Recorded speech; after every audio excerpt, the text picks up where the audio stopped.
And we're going to leave that there to take you live now to Canberra to the Nationals Conference, where the party's Deputy Leader Barnaby Joyce is speaking. Warren Truss, to the Executive of the National Party, to the Deputy Leader in the Senate, Fiona Nash, to my colleagues, and I won't name you all who are still here, and to all those people who have come across our nation to be here today, thank you very much, and it's an absolute pleasure to get this opportunity to say hello.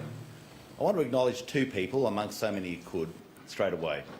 And one is a person who goes back a long way with me and who has been a long and vibrant member of this party, who can be a brilliant ally and also a very fierce competitor, but who always does it for the betterment of the party, who never goes away and sulks, who always makes sure that as a person that they're doing their greatest endeavours, and as a person that I have an immense respect for, and they're leaving that role now, and that's Pam Stallman. So Pam, it's been an absolute pleasure over, I don't know how long we've been knocking around together now for, we won't say, a couple of weeks. But it's Pam, you've been a shining light, and it's great to have people like you about. The other person I want to mention right at the start and acknowledge is someone who at the start of his career is showing all the aptitude of a person who's got their heart in the right place, who continues to front up, who continues to put their best foot forward, who was not just a flash of gold in the pan and then disappeared, and who I want to make sure that we do our very best to make sure that this person arrives in Parliament, and that person is Matthew Fraser. You know, in these two people you see both the person who commits and the person who is genuine in their progression through the party. And I want to commend all of you for actually being here. I always feel that hanging around for the final speech at a National Party conference are like those odd people who stay in the movie cinema while all the credits go through. And mind you, this movie is a very, very long movie. This movie had a chapter last night where in some haze I decided that I was up to Tango Fantasia, and with a rose in my mouth managed to do my best impression of a portly Rudolph Valentino. But I was only to be outdone by back to front burlesque when the Deputy Leader of the Senate tried to make dressing a man look sexy. And he started as a man and he finished as a ghost. It's also a movie where Professor Ian Plimer informed us all that there were 62 of 92 elements in a mobile phone, which I found fascinating. And I informed him, I said, what are they? And he said, oh, you've got cadmium and molybdenum and lithium. I said, well, I've got an extra one in mine. He said, we can't have. I said, I do. I said, I have Boswellium in mine. Boswellium is in my phone all the time. And but it's so across that, and that is part of the ethos of our party, the fun of our party. But it really has a larger duty, and that is that it's part of getting this great organisation that we can hear from the disparate corners of our nation, the disparate corners from South Australia, from Western Australia, from Queensland, from Victoria. We have interests, we have members in Tasmania. This is a great party. This is a great party and does a great job. As we all know, opposition is high rhetoric. Government is steady and diligent delivery. For me, it's a great honour to work with Warren Truss. Warren Truss epitomises the ethos of delivery and success. Even the last week, when we hear about all the arduous nature of the Senate, in the last week Warren has got through his roads to recovery package through the Senate. Why? Because he just works hard. He works well. He knows how to negotiate. He's been doing the job for what, 18 years? How many years have you been a minister now for? 18 years? Yep. 18 years. And that is why, and that is delivery. It's delivery because he has the aptitude, he has the street cred, he has the respect that gets his policies through. Nigel, although he's not here, he's probably back on the road again, has made an extremely good account of himself in the Indigenous Affairs portfolio. And it's an extremely hard job to do. Nigel, it's if you don't get it right, it's very unforgiving. But everywhere I see in those groups within the Indigenous community, they believe that Nigel has actually got his best shoulder to the wheel. He works hard. He actually believes in it. And it is the right home for Indigenous affairs to be in the National Party. And there are so many others. I know that the work that Luke Harksicker does in an extremely hard portfolio is admirable when we have to look at things where you're at the cutting edge of trying to turn the finances of the nation around by reason of his work in trying to deal with the aspects of the dole. Now that's a hard portfolio. It's not for the faint-hearted. And as a person who lives right up against a constituency that would be dealing with that. And so I commend Luke for the work he does. And for Darren and for Michael. Michael, amongst other things, is responsible for fixing up the lodge. And I'm looking forward to the day that comes to a completion. Michael has actually got a senior role, also in the finances of the nation, and Darren, of course, in the defence of our nation. All these are extremely important roles that people sometimes don't acknowledge about the National Party. And Fiona, of course, in health, well, it is just a mighty task. I want to go through some of the things that we should reflect after 1 year. Everybody is lauding the carbon tax has gone. Well, as you know, ladies and gentlemen, the carbon tax has only gone because of the National Party. We started the fight, and we finished the fight, and we won the fight.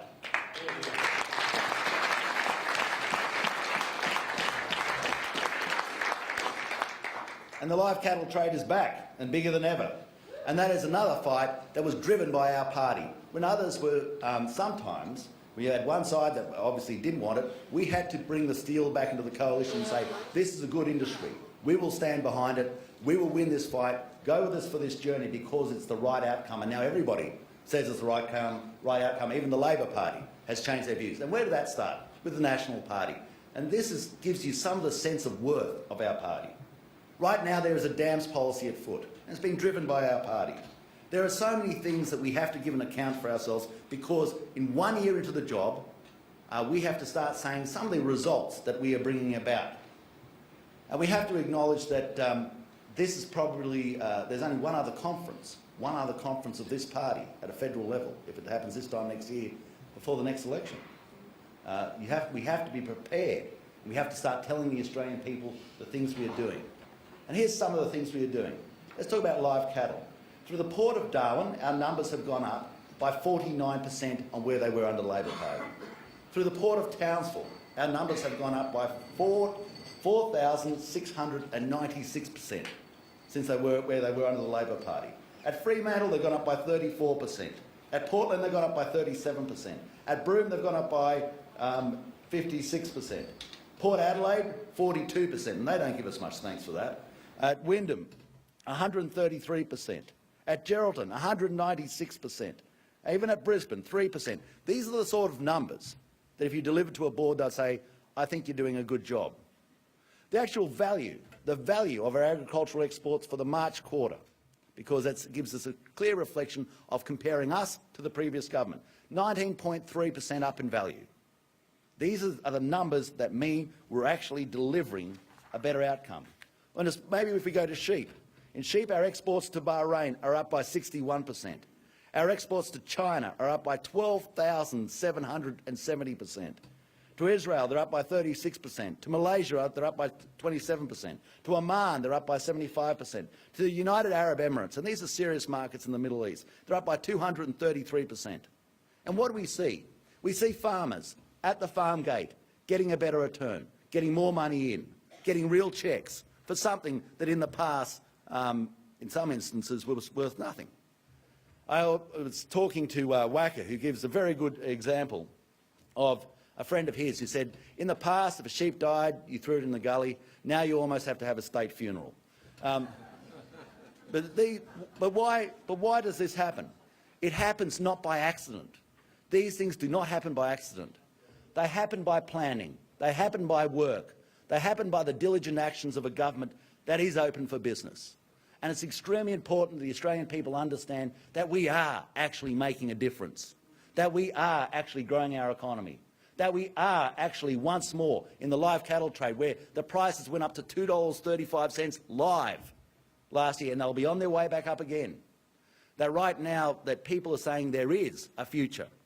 And it's not just in sheep, and it's just not just in cattle, But if we look at whole milk powder prices, last year under Labor, 326 million. Under us, under the coalition, it's gone up to 481 million. This is a 45% in returns. I think that was just from Murray Goulburn. That Murray Goulburn has informed us that they reported record farm-grade milk price of $6.81 a kilogram for milk solids, an increase of 37% over the previous year. And you can see the interest as we open up markets. We're now flying milk fresh from the north coast of New South Wales into China, where it's landing, where we take it from there and we sell it in Shanghai between $7 and $9 a litre. Why? Because we've got our protocols in place, because we've done the work. We're opening up alternate markets. We're doing this all the time. And then we look for the people on the edges who may have fallen aside. When we started, we had a farm finance package that wasn't even signed off by all the states. We got that farm finance package, we had it signed off, and we reallocated the money to where it was better needed, to those areas of the drought, $420 million. And in the last month, or the last fortnight, we've allocated a further $20 million from within that money to New South Wales and Queensland each, because we know that that's where the money is needed. Under farm household allowance, only 367 households under Labor got that money. Now, under us, because we changed the application process, over 2,700 people are getting access to between $900 and $1,000 a fortnight, so that we can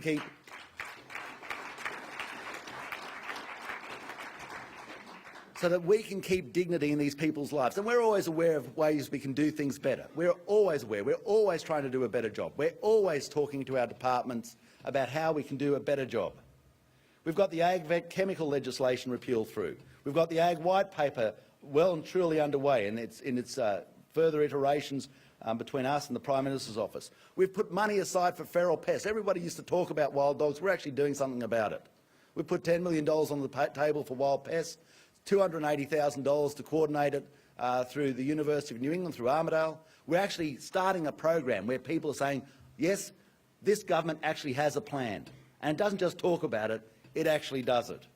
We've opened up markets into Bahrain, into Egypt. After 4 decades of the Iranian market being closed, we opened it. After 4 decades of it being closed, we opened it. And in the last fortnight, we've opened up the market to Cambodia. These are the things that we do. These are the actions that we take. These are the outcomes that we deliver. It's extremely important that we also acknowledge the great work that Warren Truss has done. A $50 billion infrastructure package, this is massive. This is massive. And who, after us in this room, after we talked about for so long the Inland Rail, we've actually got $300 million on the table to start building it. That's Warren Truss. That's delivery.